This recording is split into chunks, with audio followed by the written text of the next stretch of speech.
Hello, good morning বন্ধুরা। তোমরা সবাই কেমন আছো? আশা করি ভালোই আছো। আমিও খুব ভালো আছি।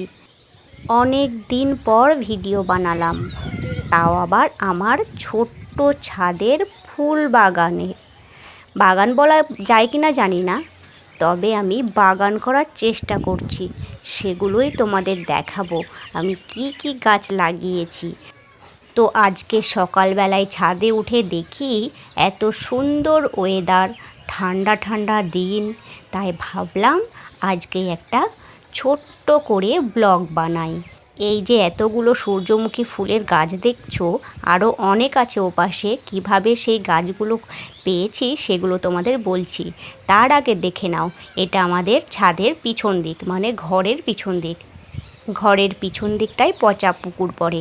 আর এই যে দেখছো, সবজি রাখা ক্যারেটের মধ্যে ড্রাগন ফ্রুটের গাছ লাগিয়ে দিয়েছি। আর দেখো, একটা টিনের মধ্যে, সর্ষের তেলের টিনের মধ্যে দিয়েছি টমেটোর গাছ। সেই টমেটোগুলোও আবার বাড়িতে খাওয়ার জন্য যে টমেটোগুলো নিয়েছিল তার বীজ পড়ে হয়েছিল, আমি এবার সেখান থেকে তুলে ওই টিনের মধ্যে লাগিয়েছি। সেখানেও কিছু টমেটো ধরেছে।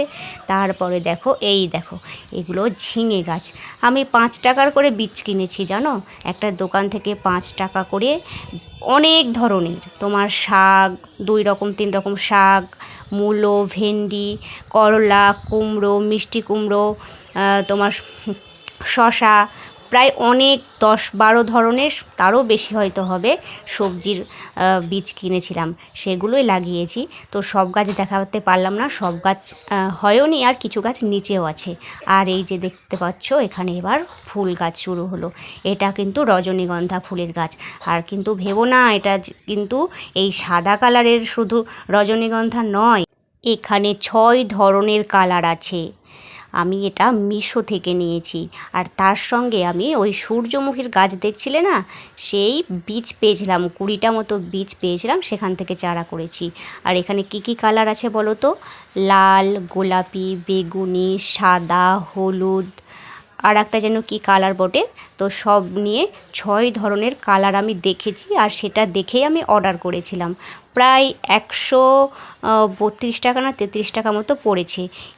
তো এই গাছগুলো তো দেয়নি, দিয়েছিল এই যে ভেতরে যে কচুটা হয় না, ওই কচুগুলো দিয়েছে। প্রায় 1.5 মাস মতো হয়ে গেল এখানে লাগানো, তাই এখান থেকে এবার গাছ বেরিয়েছে। আর আমি ভীষণ আগ্রহী যে আমি কবে ফুল ফোটা দেখব। কারণ আমি ছোটোবেলা থেকে দেখে এসেছি রজনীগন্ধার কালার কিন্তু সাদাই দেখেছি, এর বাইরে আমি অন্য কোনো কালার দেখিনি। কিন্তু আমি প্রথমবার মিশোতে যখন আমি ফুলের চারা অর্ডার করব বলে আমি দেখছিলাম, তখনই দেখতে পেলাম আমি 6 ধরনের কালার। তো সেটা দেখেই আমার মনে হলো একটা অর্ডার করেই দেখি। তো এখন আমি অপেক্ষায় থাকি কবে আমি এই গাছগুলোতে বিভিন্ন কালারের ফুল দেখতে পাবো। তারপর চলে এসো, রজনীগন্ধার গল্প শেষ, আরও কয়েকটা সূর্যমুখীর চারা। তারপরে শুরু হচ্ছে আমার চন্দ্রমল্লিকা। এই চন্দ্রমল্লিকাগুলোও আমি কিনেছি, তবে অনলাইন থেকে নয়, আমি বাজার থেকেই কিনেছিলাম। এই চন্দ্রমল্লিকার গাছগুলোও কিন্তু আমার 5 ধরনের রয়েছে। এই যে হলুদ রঙের পাতা দেখছো, এটা এটা বেগুনি কালার। কিন্তু ওই পাতাগুলো কেন হলুদ হচ্ছে আমি জানি না। সার জল নিয়মিত ওটাতেও দিই, কিন্তু পাতাগুলো কেন জানি না হলুদ। তারপরে এইটা দেখছো, এটা কিন্তু এখন কুড়ি এসেছে, কিন্তু ফুল কেন ফুটছে না আমি জানি না। এই সময়ে তো কুড়ি আসার কথা নয়, তবুও কুড়ি হয়েছে। এটা কিন্তু সাদা। আর এই যে মাটির হাঁড়িতে দেখছো, এটা হলুদ রঙের। আর এই যে এইটা দেখছো, এটা লাল কালার। তারপরে এই যে এটা দেখছো, এইটা হচ্ছে গোলাপি। তারপরে তোমাদের আর কি বলবো, চন্দ্রমল্লিকার কথা শেষ, এবার আসি গোলাপের কথায়। এবার তোমাদের সঙ্গে শেয়ার করব গোলাপ গাছ নিয়ে কিছু অভিজ্ঞতা। এই গোলাপ গাছগুলো আমি প্রায় 5 মাস আগে কিনেছিলাম, শীতের সময়। একটা ভ্যানে করে বিক্রি করতে এসেছিল নানা ধরনের ফুলের গাছ, তা থেকে আমি 2টো গোলাপের গাছ নিয়েছিলাম। ডালপালা বেশি তো ছিল না, মাত্র 2টো ডাল ছিল, তার মধ্যে 2টো অর্ধ ফুটন্ত, মানে কুড়ি ছিল, মানে প্রায় খানিকটা ফুটেছিল আর পুরোটা ফুটেনি, এরকম অবস্থাতে কিনেছিলাম। তো বেশ বড় বড় ফুল হয়েছিল, গন্ধটাও দারুণ। তারপরে এই যে পিঙ্ক কালারের এই গোলাপটা দেখছো, সেখানেও কিন্তু দুটো কুঁড়ি ছিল। কিন্তু এই গাছটা না আরও বড় ছিল, বেশ অনেক ডালপালা বেশ ছড়ানো, মানে তখন ছিল না, পরে হয়েছিল। কিন্তু দুর্ভাগ্যবশত ছাদের মধ্যে আমার ছাগল উঠেছিল আর সব গাছ খেয়ে নিয়েছিল। সেসব কথা বাদ দিলাম, এখন নতুন করে আবার পালা হতে শুরু করেছে। তবে যে ছাগলে খেয়ে নিয়েছে না, ওই জায়গাটা আমার আর ভরাট হচ্ছে না, একদম ফাঁকা ফাঁকা লাগছে। আর লম্বা ঠ্যাংঠেঙে হয়ে একটা ডাল উঠে গেছে, সেই ডালের মধ্যে গোলাপ ফুল ফুটেছে, দেখতে অতটাও ভালো লাগছে না। কিন্তু গাছটা যদি পুরো ভর্তি ভর্তি হয়ে থাকতো তাহলে কিন্তু সুন্দর লাগতো। কিছু অভিজ্ঞতার কথা বলছিলাম না গোলাপ গাছ নিয়ে, সেই অভিজ্ঞতার কথা শোনো। তোমাদেরকে তো প্রথমেই বললাম গাছ দুটো কেনার সময় দুটো করে কুঁড়ি ছিল। এবার হয়েছে কি, ওই ফুল দুটো ফুটে যাওয়ার পর কিন্তু অনেক দিন আর ফুল ফোটেনি। আসলে ডালপালাই তো ছিল না, তো ফুল ফুটবে কোথা থেকে। প্রায় 1.5 মাস 2 মাসের মধ্যে তখন ডাল গজাতে শুরু করে। দেখে তো আমি ভীষণ খুশি যে নতুন করে ডাল গজাচ্ছে, মানে আবার ফুল ফুটবে। কিন্তু ডালগুলো দেখি বেড়েই যাচ্ছে, কিন্তু তাতে কোনো কুঁড়ি নেই। তারপর আমি একদিন ইউটিউব সার্চ করতে করতে দেখি, যখন গোলাপ গাছের ডালে 7 পাতা হওয়া শুরু করে, মানে গোলাপ গাছের সাধারণত 5টা করে পাতা হয়, কিন্তু যখন 7 পাতা হতে শুরু করে তখন আর ফুল ফোটে না সেই ডালে। তো তখন আমাদের কি করা উচিত, যেখান থেকে 7 পাতা শুরু হয়েছে সেখান থেকে কিন্তু ডালটাকে কাটিং করা উচিত। তো আমি কী করলাম, ডালগুলো কিন্তু আমি সব কেটে ফেলেছিলাম। তারপরেই দেখি 10 দিনের মধ্যে অনেক ফোর গজিয়েছে। এই যে এখন যে ডালগুলো দেখতে পাচ্ছ সেগুলো কিন্তু নতুন করে গজিয়েছে। আবার দেখো একটা নতুন করে আবার 7 পাতা শুরু হয়েছে, হাতে ধরে আছি, এটা কিন্তু আবার 7 পাতা হতে শুরু করেছে। তাই আমি এটাকে তোমাদের দেখাচ্ছিলাম। এটাকেও কিন্তু আমি বিকেলের মধ্যে কেটে ফেলবো। এতে তো কোনো কুঁড়ি হবে না, ফুলও হবে না, শুধু রেখে লাভ নেই, বরং এটাকে কেটে ফেললে সেই জায়গা থেকে নতুন ফোর গজাবে। তো তোমরা এই বিষয়ে কারা কারা জানো যে গোলাপ গাছে যখন 7 পাতা হতে শুরু করে তখন সেখান থেকে আর ফুল পাওয়া যায় না? তো কমেন্টে কিন্তু জানিও এই কথাটা, আমিও কিন্তু প্রথমবার জেনেছি। এবার বলবো তোমাদেরকে গোলাপের বীজ নিয়ে কথা। এবার বলো তো, গোলাপের যে বীজ হয় তোমরা কারা কারা জানো? আমি কিন্তু ছোটোবেলা থেকেই জানি যে গোলাপ ফুলের বীজ হয় না, সে ডাল থেকেই কিন্তু নতুন চারা গজায়, সেটাই আমি কিন্তু জানতাম। কিন্তু এখন আমি সম্পূর্ণ ভুল, গোলাপ ফুলেরও বীজ হয়, সেটা আমি প্রথমবার জানতে পারলাম। তবে দেখো আমার নিজের গাছেই হয়েছে, সেটা তোমাদের দেখাচ্ছি। এই বীজ দুটোও কিন্তু সেই প্রথমবারের ফুলের বীজ, যে দুটো কেনার সময় থেকেই ছিল। পাপড়িগুলো ঝরে যাওয়ার পর দুটো ফুলে দুটো ফলের মতো ছিল। তো আমি ইচ্ছাকৃত সে দুটোকে ছিঁড়ে ফেলিনি।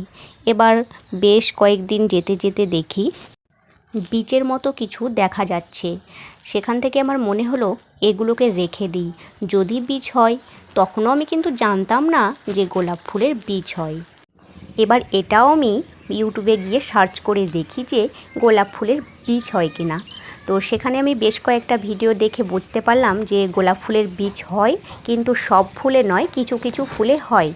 আর যে ফুলগুলোতে হয়, ওই যে ফলের মতো দেখতে পাচ্ছ না, যদি ওই ফলের মতো থাকে তো সেখান থেকে বীজ হয়। এবার এই গাছের যে প্রথম ফোটা ফুল, মানে আমার বাড়িতে প্রথম ফুটেছিল, সেই ফুল দুটো থেকে ওই রকম দুটো ফল হয়েছিল, আমি রেখেও দিয়েছিলাম। এবার এই ফল দুটো তুলে নিলাম। এই ফল দুটো ভেঙে আমি বীজ বের করে তোমাদেরকে দেখাবো যে সত্যিই গোলাপ ফুলের বীজ হয়। তো চলো দেখে নাও যে কতগুলো বীজ পাই এখান থেকে। প্রায় অনেকগুলো বীজই পেয়েছি, কিন্তু কথা এখন একটাই, এই বীজগুলো ফেললে, মানে মাটিতে রোপণ করলে চারা বের করতে পারবো তো? এটাও কিন্তু আমাকে গাইড নিতে হবে ইউটিউব থেকে, তারপর কিন্তু আমি বীজগুলো ফেলবো। তার আগে আমি ফেলবো না বাবা। এত কষ্ট করে আমি গোলাপের বীজ পেয়েছি, সে কি চারটিখানের কথা? আগে ইউটিউবে সার্চ দিয়ে নেব যে গোলাপ ফুলের বীজ কিভাবে রোপণ করলে বা বীজগুলো কিভাবে মাটিতে ফেলালে নতুন চারা গজাবে সহজে। তারপর কিন্তু আমি এই বীজগুলো লাগাবো। তারও আগে আমি এই বীজগুলো কিন্তু কয়েকটা দিন শুকিয়ে নেব বেশ ভালো করে, তারপর ফেলবো। তো চলো নিজের চোখে দেখেই নাও কতগুলো বীজ পাই এই দুটো ফল থেকে। বাবারে, এক হাত দিয়ে চেপে বের করতেই পারছি না বীজগুলো। পরে আবার 2 হাত লাগানোর পর বীজগুলো বের করে নিয়েছি। এই দেখো, এবার হচ্ছে এনার পালা। এনাকেও আমি এক হাতে কিছুই করতে পারিনি। তারপর থেতো মেতো করে না কোনো কিছুতেই কিচ্ছু যখন হলো না, তখন একটা লাঠির সাহায্যে ওকে আমি মারধর করি। মারধর করার পর আমি ফলটাকে ফাটানোর চেষ্টা করি। হ্যাঁ, শেষমেশ ফেটেও যায়। এই দেখো, দেখতে পাচ্ছ এটা একটু কম পেকেছে, তবে অনেক দিন হলো তো একসঙ্গেই ফোটা ফুল। এটাও 5 মাস হয়েছে, কিন্তু ওই যে আগেরটা একটু বেশি শুকিয়েছে, এটা একটু অল্প কাঁচা আছে। তবে এই দেখো, এটার আবার বেশি বীজ মনে হচ্ছে একদম ভেতর থেকে। আর ওই যে আগেরটা ভাঙলাম ওটার কিন্তু বীজটা একটু ওপরের দিকে ছিল, আর এই দেখো এই ফলটার কিন্তু একদম ভেতরের দিকে। তো দেখো এই যে এটাকেও আমি ফাটিয়ে ফুটিয়ে নিয়ে এই বীজগুলো পেয়েছি। তো দেখো এর মধ্যে আবার দেখো একটা কেন্নও চলে এসেছে, ছাদেও শান্তি নেই। তো দেখো দুটো বীজই আমি নিয়ে এনেছি। দেখো দুটো মিলে প্রায় অনেকগুলো, প্রায় 20টা মতো তো হবেই, গুনে দেখিনি, তবে আন্দাজেই বলছি এতগুলো বীজ পেয়েছি। তোমরা বলে দিও তো যদি কেউ জানো যে এই গোলাপের কীভাবে মাটিতে রোপণ করলে সহজেই চারা বেরোবে। তো আজকের ভিডিওটি এই পর্যন্তই, আবার দেখা হবে অন্য কোনো ভিডিওতে। তোমরা সবাই ভালো থেকো, সুস্থ থেকো, আনন্দে থেকো, ভগবানের নাম জপ করো, ভগবানকে অনেক অনেক বেশি ভালোবাসো। টাটা, বাই বাই, আবার দেখা হবে। আজ তবে যাই। নমস্কার, রাধে রাধে, হরে কৃষ্ণ।